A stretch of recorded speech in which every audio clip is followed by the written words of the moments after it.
Simply Scuba presents the Deco podcast.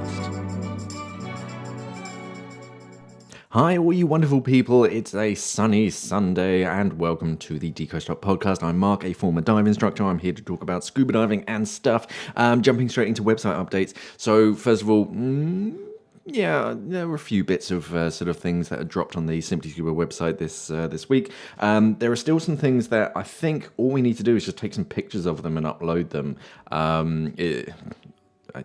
I imagine it can't be a secret. It's basically the other two sizes of the Lifeline spools, the new upgraded version of the Apex Lifeline spools, the purple and the green, so the 15 and the 30 meter spools. They're in stock. They just haven't gone live yet because they need some pictures. That hopefully shouldn't take too long. But otherwise, the Journeys edition of the Shearwater Teric dive computer, we got a few of those in stock. I think we got 3 in the latest shipment. So if you've been holding out for one, it's black and like brass sort of coloured around the bezel, so that's kind of funky. We got the blue Corsica snorkel.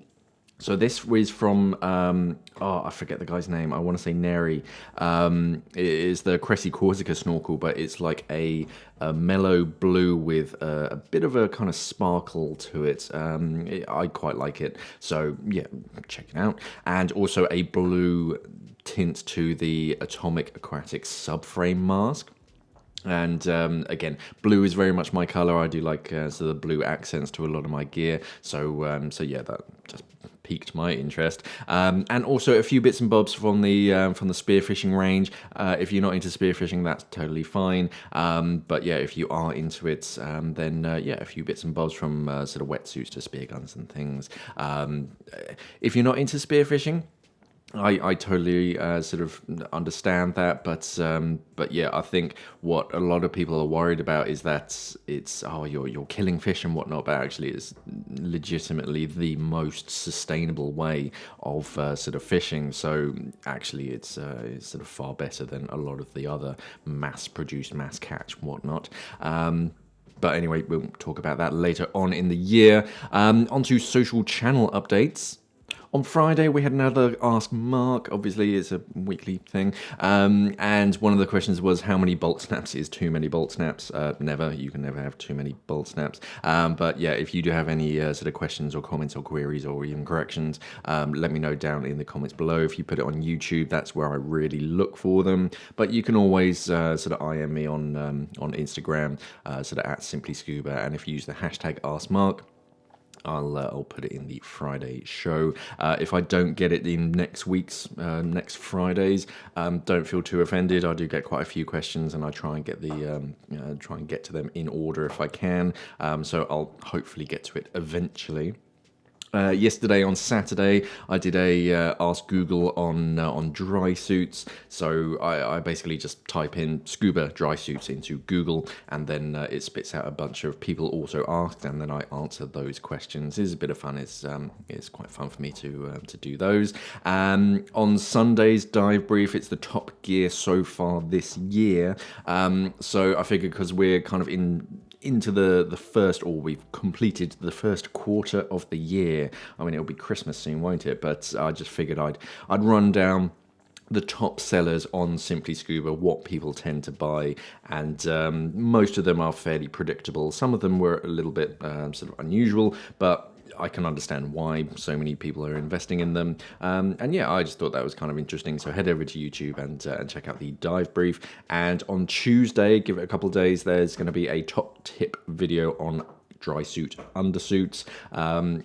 Just some little things that I could think of about dry suit undersuits. The main one that I quite like is that I just tend to wear mine around the house, saves on the heating bill, which is better for my bank balance and for the environment as well. So if you do dive in a dry suit undersuit, why don't you wear it around the house, apart from just answering the door looking a little bit odd, like a Power Ranger or something? But hey, it saves on bills. On to news stories. So this week, Suunto released a software update for their Eon Steel, their Eon Core, and their D5 dive computers. So the D5 that I'm actually wearing at the moment. So this had some sort of cosmetic upgrades to it, as well as some like internal bug fixes and the usual bits and bobs. But instead of just the classic digital display on the front, you can now choose the color of the sort of the bezel on the screen. But it also has an analog watch face as well now. So if you prefer that, and again, you can choose the colors, which I think is quite nice. But on the Eon range, the steel and the core, there's some high-level features and sort of improvements on that, including a dive mode customization via the Sunto app. So instead of having to connect it to your desktop PC to change like dive modes and bits and bobs, you can do it through the app and then sort of go.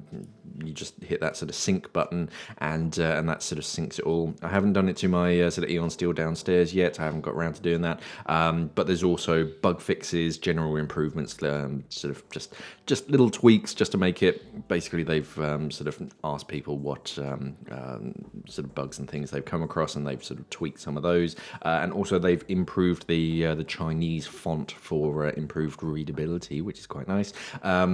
I think this is quite a common thing nowadays. I get it with my Shearwater Teric as well, and my Perdix. I have quite a few dive computers knocking around, unfortunately. I say unfortunately, I love dive computers. But yeah, with modern computers, there's an app for it. They have Bluetooth, they connect to your phone, and every now and then you get a message. Sometimes you don't always, which is why I'm mentioning it in the news here. But yeah, if you have one of these dive computers, sort of plug it into something, not just the charger, and yeah, you'll probably get a new update, some new software, and some new features. The next news story is a bit of an update about the Endac closure. This kind of happened all of a sudden a couple of weeks back, and no one really knew what was sort of going on.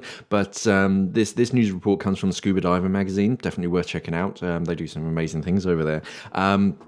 But they sort of found that a counsellor told Gloucestershire Live that they, whilst they didn't tell us their company name, we were just told it was for a deep engineering facility. They're also understood to be talking to Cornwall Council. They're doing research and development for equipment for people to be able to live in pods quite deep under the water.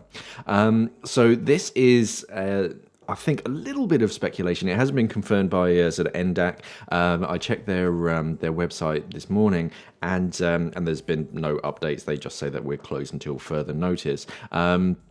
But this is kind of understood that it's going to be a £150 million investments project to employ 100 people and, yeah, basically sort of test out how people do in underwater pods. Now, I think Jacques Cousteau kind of did something fairly similar in the Southern Red Sea, I think. Rumour is that's the most sort of current accurate rumour that what Endac is going to be used for going forwards.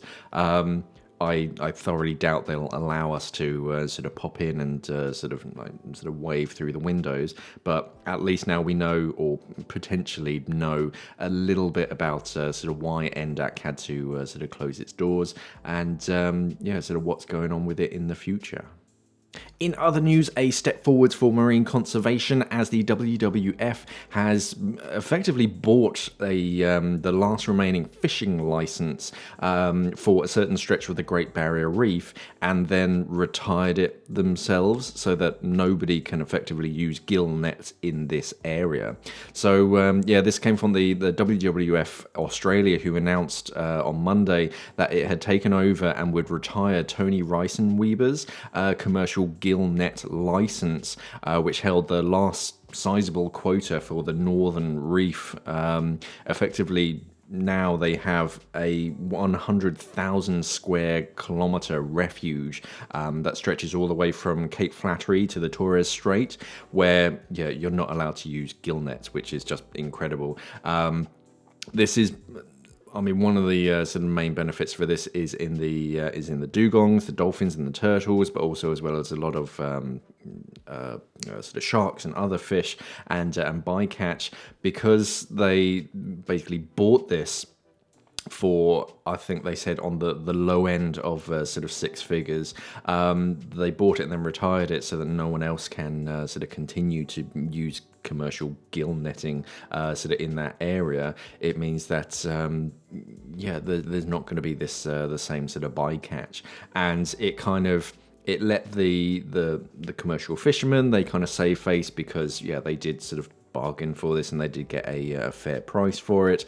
And sort of going forwards, this area can never be used for commercial gill net fishing again. And they admitted that, yes, sure, they have been sort of trying to convert to more sustainable fishing practices anywhere, such as sort of line or mud crabbing. But if you're allowed to use technically gill nets, they are very bad for a lot of marine species. So not allowed to do that on the northern sections of the Great Barrier Reef anymore. A French freediver has set a new world record by swimming underneath the ice in pretty well freezing water temperatures by swimming 105 meters with a single breath, whilst wearing nothing but a pair of swimming trunks and some goggles. So this is Arthur. He's a French apnea freediver. I apologize if I say this wrong, but it's Arthur Guérin-Boeri, 37 years old. He swam 105 meters in 2 minutes and 27 seconds, mainly during the breaststroke. But the water was just 0.7 degrees Celsius, which is about 33 Fahrenheit. In nothing but swimming trunks, no gloves, no boots or anything. But now I get that helps with your sort of mammalian diving reflex. As soon as you get cold water on your face, it sort of reduces sort of a lot of things. Your heart rate drops and all that kind of stuff. So it means that you can hold your breath for longer, but still. Less than 1 degree Celsius. He did it. He beat the previous record, which was 103 meters, which was held by a Finnish, I think, female freediver, Joanna Norblad. And but what I presume this is a specific discipline in itself, because it also says later on in the article that that Arthur a year ago had set a similar record for swimming under the ice with gloves and a wetsuit, and he swam 120 meters in a lake in Finland. So I presume these are two different disciplines, and evidently a wetsuit makes a world of difference. Researchers from South Korea have found a way to make saltwater batteries about 400% more efficient. So this is quite important because saltwater batteries are they're much more environmentally friendly. They're a lot easier to recycle than a lot of the common ones that we have nowadays. But they've basically used a protein produced by sort of saltwater and freshwater mussels to stick to the electrodes. Previously, they use a thermoplastic, which is called polyvinylidene difluoride, or PVDF, and that kind of binds to the catalyst, the exposed catalyst, but this PVDFs, the performance is greatly reduced in seawater, which of course we can't really have. So that reduces the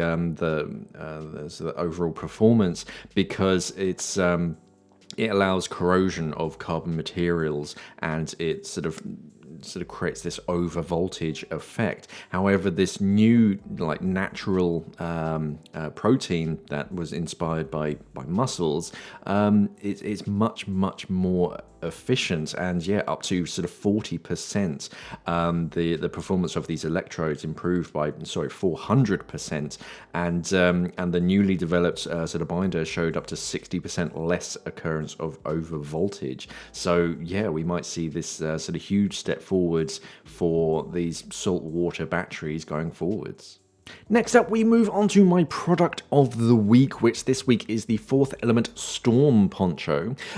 So this was actually part of my top 5 video. Spoiler alert, sorry, I should have said that first. But this is this was one of my kind of surprising ones that I know it's a great product, but I was quite surprised to see it sort of up there in the top 5. I know a lot of people sort of use them. I just didn't figure that many people sort of use them yet. So yeah, I just thought I'd sort of spend a moment to talk about it, because a lot of divers are moving over to wearing ponchos.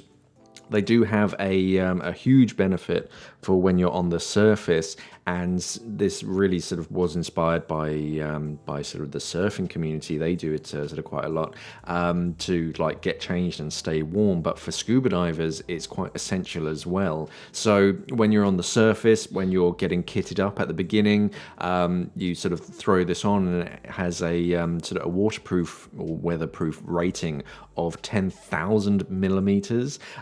So yeah, sort of water spraying over isn't going to be a big deal, or if it's starting to rain, it's just that sort of water resistant outer layer to protect you from the elements whilst you're getting your stuff all together, setting your regulators up, all that kind of stuff, so that you're a bit more comfortable by the time you actually get into your wetsuit or into your dry suit. But also in between and after dives, because the last thing that you want to do if it's like wet and windy and horrible after a dive is to take that wetsuit or dry suit off and then expose yourself to the elements, because it's just rough, it's just horrible. But if you're wearing a poncho over the top of it, because they're like specifically oversized to give you plenty of space on the inside, you can get out of your wetsuit and or dry suit, and yeah, you're protected. On the inside, it has this soft sort of fleecy lining on the inside that's designed to dry you, but also, yeah, sort of insulate you a little bit. And then you can get changed into your like normal clothes and then continue on from there. But you're also staying nice and warm as well, which is important for your decompression, because remember, you still have gases dissolved in your tissues when you're on the surface. So it's important that you off gas as your dive computer is expecting. But also, instead of just being a normal poncho, this is a sort of very environmentally responsible poncho as well. This is part of Fourth Element's Ocean Positive range. It uses fabric that's manufactured according to the Blue Sign standard. So the Storm poncho is produced using innovative, like resource conserving, environmentally friendly techniques that they're using. The fleece backing contains 37% recycled yarn with Escafe technology. So Escafe basically embeds used coffee grounds, which I know sounds disgusting, but obviously they've been sort of cleaned up, into the recycled yarn surface, which actually changes the characteristics of the filament and then provides faster drying times, along with increased odor resistance and enhanced reflection of UV rays as well.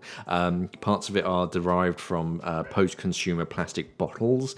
You've got fluorine-free DWR with PFC water repellents. So yeah, just all sort of about it. This is very Fourth Element and very ocean positive as well. Is environmentally friendly. But yeah, this I'm starting to sort of understand that more and more scuba divers are definitely jumping into this sort of new craze of just because it's very small as well, and very light. It's quite a thin material. It packs away very easily. I think it weighs like just over a kilogram. So it's not like heavy in your bag, but it does make a huge difference sort of when you're on the surface, just to make your diving that much more comfortable. It comes with a hood. You can adjust it as well. It's got the those little toggles that you can sort of adjust with a peak as well, so a bit of a sort of baseball cap over the top to sort of protect you from the elements and the sun and water spray and all that kind of stuff. So yeah, I think more and more divers are sort of buying into this, and the Storm poncho is sort of ocean positive, so it's more sort of economically, or sort of ecologically, sort of more beneficial for our ocean. So there's going to be a link down in the description below, so you can check it out. They just added a new sort of mellow blue color to it. You also have the burgundy red and like standard black, because all scuba diving equipment comes in black. But yeah, if you're more of a mellow blue or a burgundy person, then sort of check it out. And finally, onto my question of the week, which this week is limited edition equipment sort of worth it? Because we're seeing this more and more with a lot of scuba diving gear. You have like an anniversary edition or a limited edition color. You see it with the Teric, with the Journeys edition. That's all supposed to be about like the heritage of the dive industry, with like brass helmets and the equipment and stuff. They did a red and gold version, which I think was for Chinese New Year a few years back.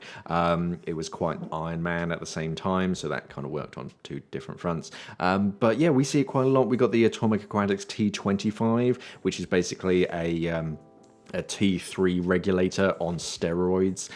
They gave it like this funky like diamond-like coating on the outside, which has this iridescence. If you can hear my dog playing with her ball in the background, I apologize. That's Darcy over there. So yeah, but we've had it with like Apex. They've done quite a few like limited edition sort of regulators as well, and yeah, I think some of them, depending on their popularity, do end up becoming just current like reoccurring stock where they keep it sort of going. But yeah, I think it mainly comes down to, yeah, I have no problem with them. Especially if there's no like price difference. If the price difference is like substantial just because it's a slightly different color, then it's really sort of up to you how much you like value that unique color.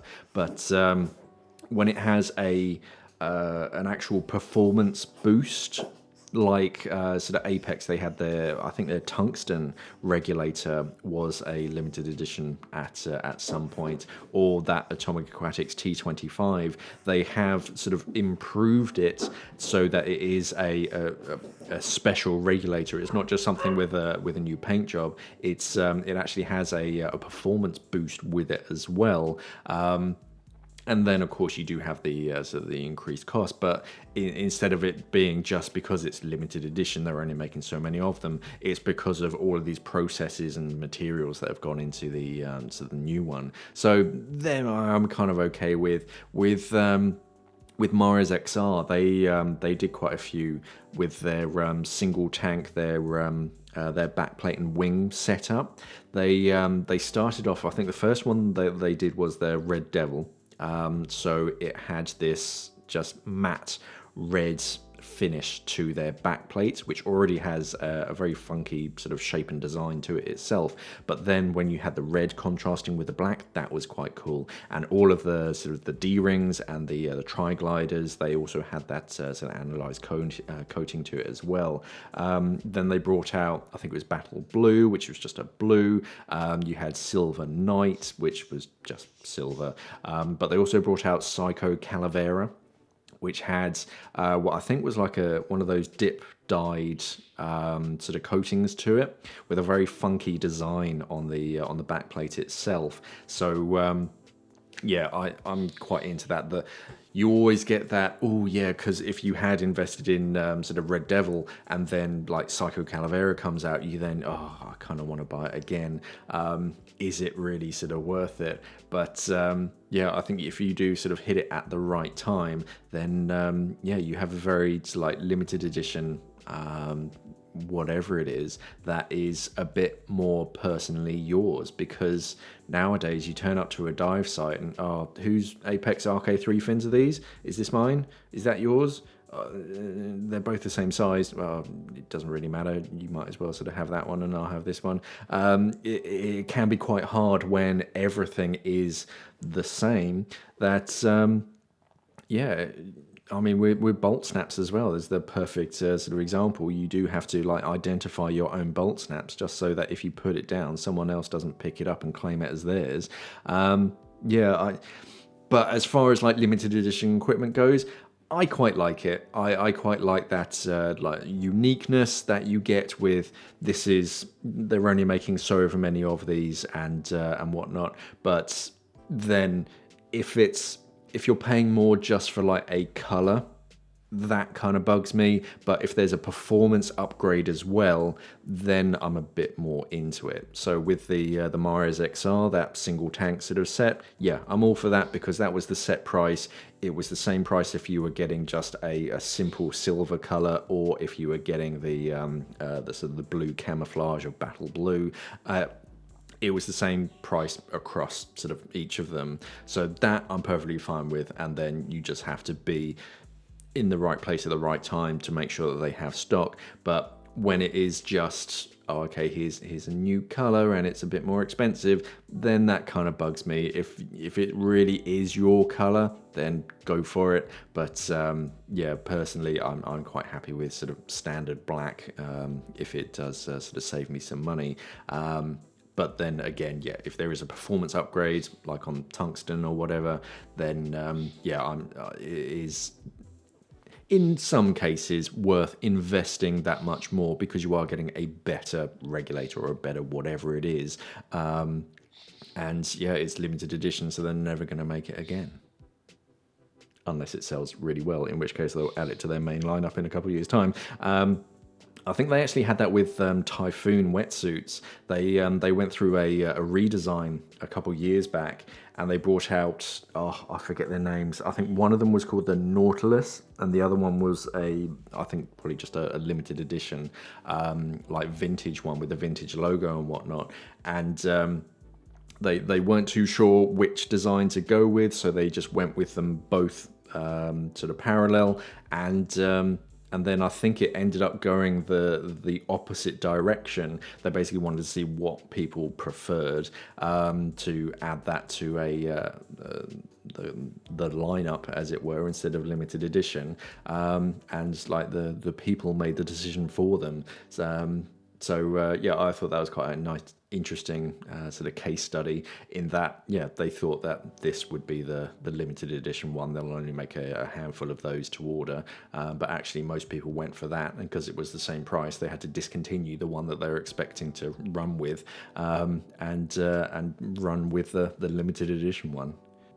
And that is it for another Sunday podcast, Deco Shop podcast. Thank you for listening, everybody. All of the links to sort of what I've discussed and all the sources and things are going to be down in the description below. If the description is below, depending on what platform you're listening to this on, because there's quite a few different platforms sort of all over the place. Of course, you've got YouTube, but also sort of Spotify and all that good stuff. Wherever you're listening, don't forget to hit that follow, subscribe button, whatever it's called, wherever you're listening, because it does make a world of difference. And the more followers that we have, actually the more sort of features we have as well, which is quite nice. So yeah, that would be definitely beneficial. And rate and comment and do all that social media stuff, sort of 5 stars, thumbs ups and things, makes a huge difference. Thank you so much for doing that in advance. Remember to head over to our website, simplyscuba.com, where we do still sell some dive equipment. We've got a few little trinkets and bits and bobs that you can buy from us, but also some incredible stuff, some regulators and dive computers and BCDs and all the important stuff that you need from all of the top brands. Again, if you have any questions, comments, queries, or corrections to anything, I always love corrections because I'm not always right. If you pop it down in the comments below, and if you use the hashtag AskMark, I shall address it on the Friday show. Thank you for listening again, everybody, and of course, as ever, safe diving.